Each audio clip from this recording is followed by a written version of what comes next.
There was a time we were doing 35, 40 bags per acre. Right now, even doing 15 is by good luck. Are you saying that anytime I see a plant, that one is like a thief stealing nutrients from the soil? You are removing, exactly. So land is supposed to rest? It's supposed to take a rest. But I only have 2 acres and 10 cows.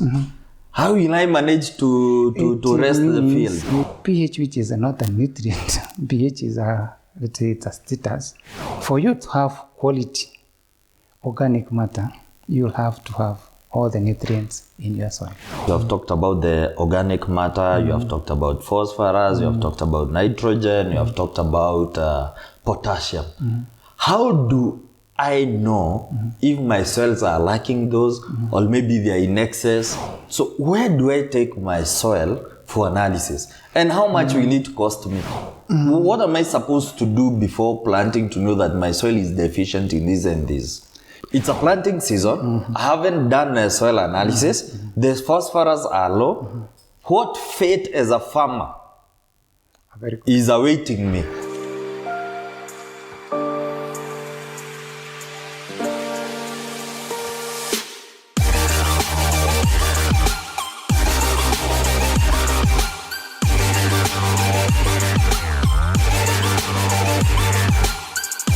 There's this discussion all over the country, and even the government is advocating farmers to plant using NPK. And I believe NPK, the P is phosphorus. What has happened to our DAP that had high phosphorus, and now we are going to NPK that has a relatively low phosphorus? And I've seen this discussion in the North Rift area, which is the maize basket. And they are saying traditionally have always done DAP, very high in phosphorus for root development, and now everyone is advocating for NPK. Does it mean we are compromising on the root development? We are going to look at the ratios. Which NPK are they using? There is 17, 17, 17. There is 23, 23. All those. But look at... I've always had that question. Now, they are saying that they are doing DAP because our soils are acidic. But now, my question is, based on what report? Did they do a survey? Did they see... Or it's just because somebody woke up and in Kenya we have that tendency of somebody wanting to push something into the market. They will always discredit the other. But my question is, you as a farmer, it's not about the government, it's about you.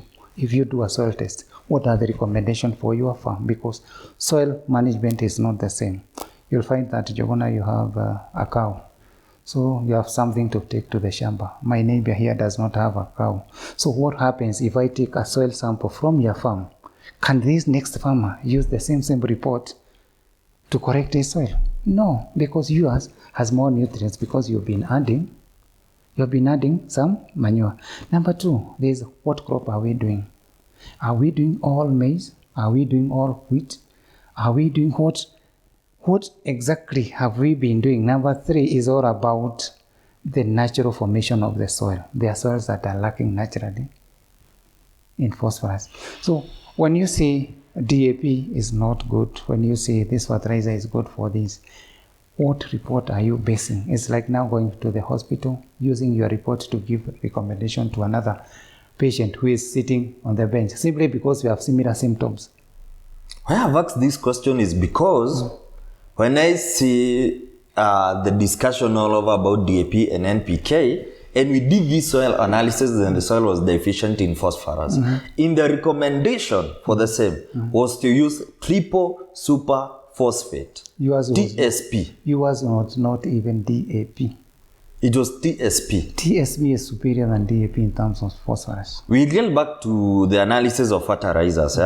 So you have said because our soil was deficient in phosphorus, the catchment of the roots and the much it could have absorbed will be very limited. So you are looking at having stunted maize crop. And I'll tend to agree with you because the moment we rectified this one, in terms of the moment we rectified this one, our maize grew taller by about 13 feet. It's because Our neighbors, the maize started at around 6-7 feet. Could that one be explained by there was an intervention on the phosphorus deficiency? Yeah, and again, I said soil is like fridge. So the fridge was empty. If it is empty, it means crops grow because of nutrients, it's not because of water. Water is just a means to transport the nutrients. So it means because the fridge was empty, you went back and filled the fridge, and now and there was rain. Of course, there was rain.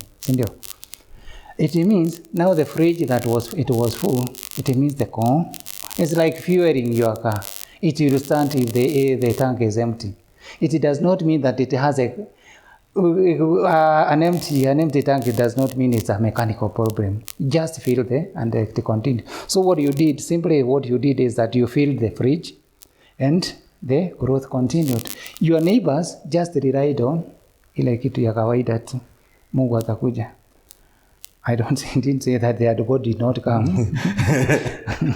But we have to differentiate between the part of God and the part of as a farmer. You as a farmer look for the right seeds, do the right plowing, make sure the fridge is full. Your God will come through the rains. When you talk about God, I remember in one of our training session, we met this farmer. We took him through what entails dairy farming. And you know one thing he said? I thought I was prayerful, only to realize I'm very stupid. Because I wasn't doing the right thing, at the same time praying to God. So my cows are growing thinner and thinner as I continue to pray God to give me more, to give to restore the health of my cows. I'm losing on fertility, and he was praying to God. He's underfeeding the cows at the same time praying to God. There are things that are left to God, na kuna zingine hazihitaji maombi. Look at this. There are natural ways. In fact, you watch news. There is that main anchor and there is another. There's a reporter. Not the reporter, the other guy who does it in science. The language interpreter. Yeah, for you, because you have ears and you can hear, you don't pay much attention to the interpreter. That guy. But for the other guy, for the deaf, they pay much attention to that. So what it means is that guy is a link between both of us. So the anchor and the deaf, the anchor and the person who can hear. For you, I am the person who can come to your farm, look at the signs and interpret them. The nature has its own way of taking care of itself. And that unless now you get information of how nature takes care of itself, it means you are going to suffer and blaming some other forces that are not even there. Look at it this way. God created everything, and then after everything, it's you. You came last, but you are given dominion over everything. All right? So, for you, do you know, you as a farmer, and please bear with me when I call a farmer a thief, in a way. In a way, we are thieves. But I'm also a thief. I still milk the calf milk on a daily basis. Let me tell you, and I don't want to tell the farmers to try it practically. Do you know, even if you don't give a cow any feed, just leave it to graze, don't give it any feed, do you know it is going to produce enough milk for its calf? That's absolutely true. For its calf. Now, the dominion you are given is for you to use this cow to produce more, and producing more is like from 3 kg, from 3 liters above.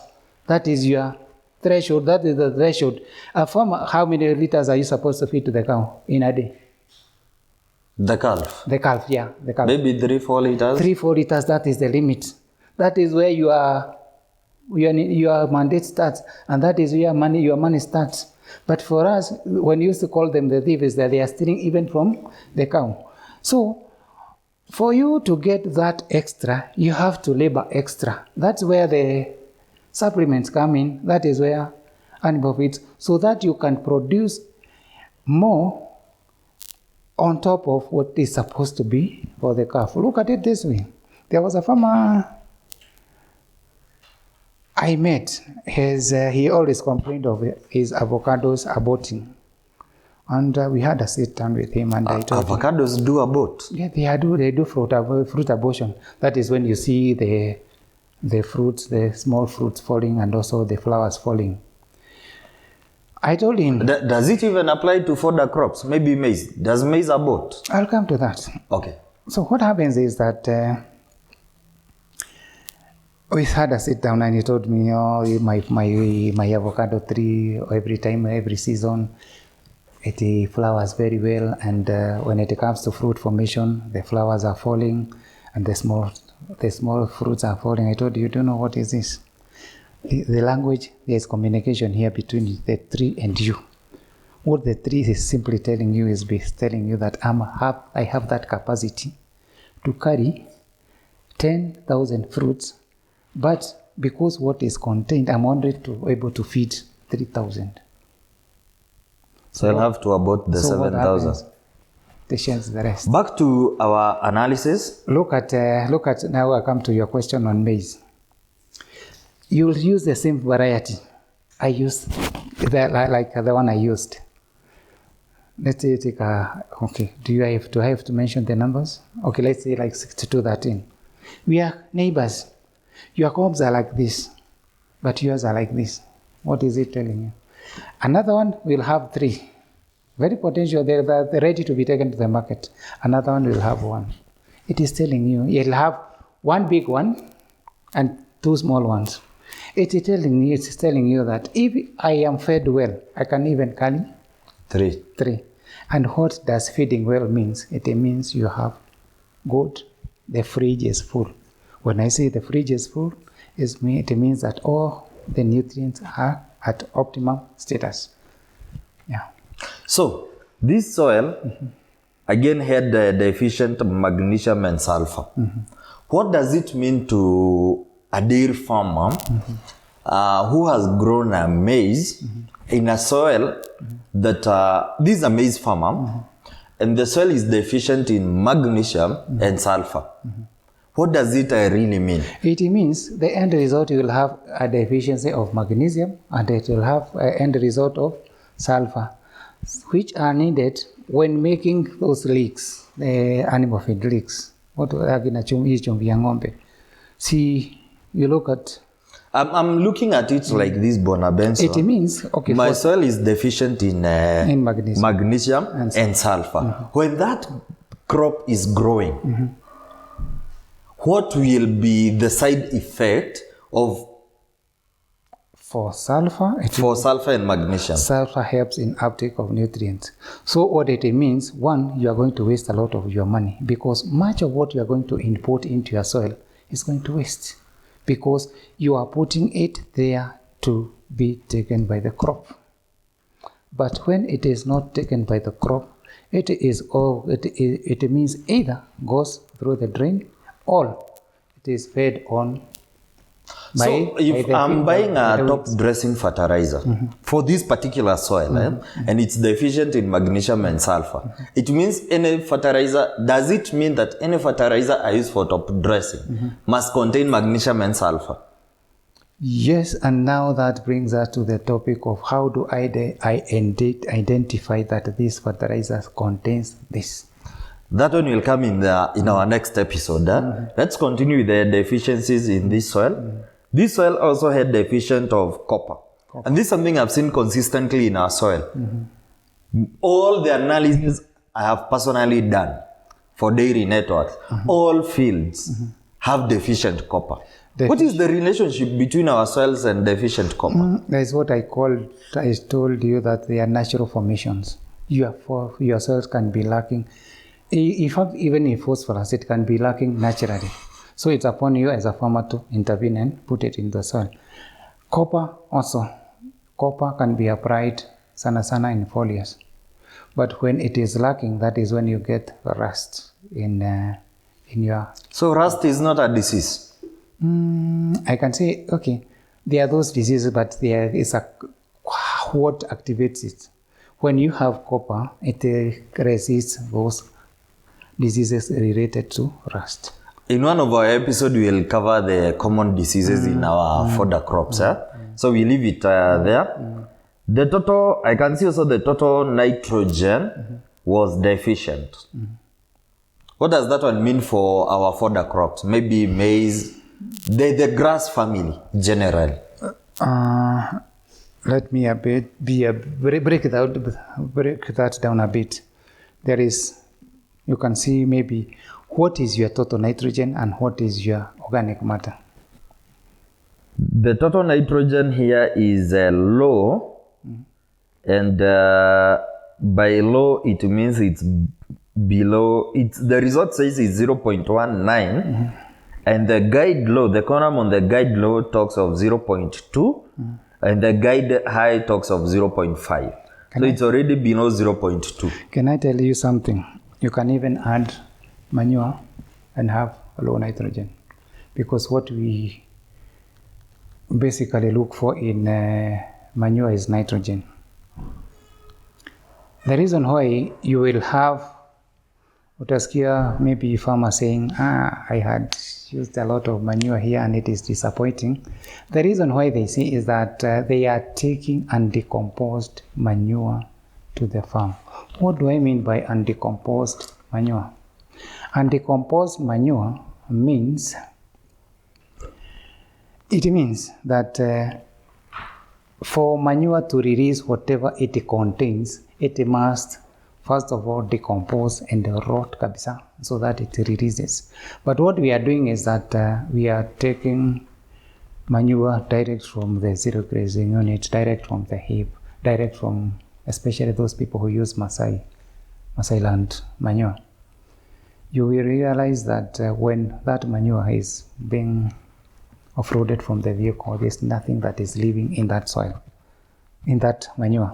What it means that there is no living organism in that manure. It is upon you as a farmer to activate the process of decomposition by making sure that soil is moist. For something to decompose, it has to be moist. So the first thing you're supposed to do is moist that soil via water. Add water. So after adding water, you realize it generates a lot of heat. And when it comes cooling, that's when you get some worms, some, what do you call them? The beetles. The beetles. So that is when your manure was ready to be taken. You'll see a farmer saying that I had put a lot of manure and this season I did not get anything. The following season, he does not add any manure and he gets a bumper harvest. That is when that manure was ready to be. Now to your question, why do we have total nitrogen and organic matter? Total nitrogen is readily available nitrogen in the soil. That is why we put nitrogen fertilizers in the soil at planting, so that before the manure decomposes, the crop can have something to eat. It's like when unaambiwa wewe kula hii kabla chakula iive. We have to keep the crop going. And what keeps the crop going before the manure is ready? Fertilizers is like glucose. It acts immediately. Immediately you put it in the soil, it's ready to be taken. Unlike manure, where it has to decompose, release what it contains. There are those short-term measures and long-term measures. For you to have good soil conditions and to have a good soil health, use a lot of manure. But for immediate results, use fertilizer. We leave it there. In our next episode, dear viewer, we look at the recommendations that were made to one of our maize field. As you have mentioned in this episode, you have talked about TSP. You have talked a lot about the NPK. So in our next episode, we shall look at those recommendations and how to get it right once you do your soil analysis. Bwana Benson will also help us to interpret these results and maybe guide us on where to buy them. Until next episode, thank you for watching. Remember to subscribe, and at Dairy Networks we offer dairy consultancies and minerals for your cows. Until next time, kwaheri.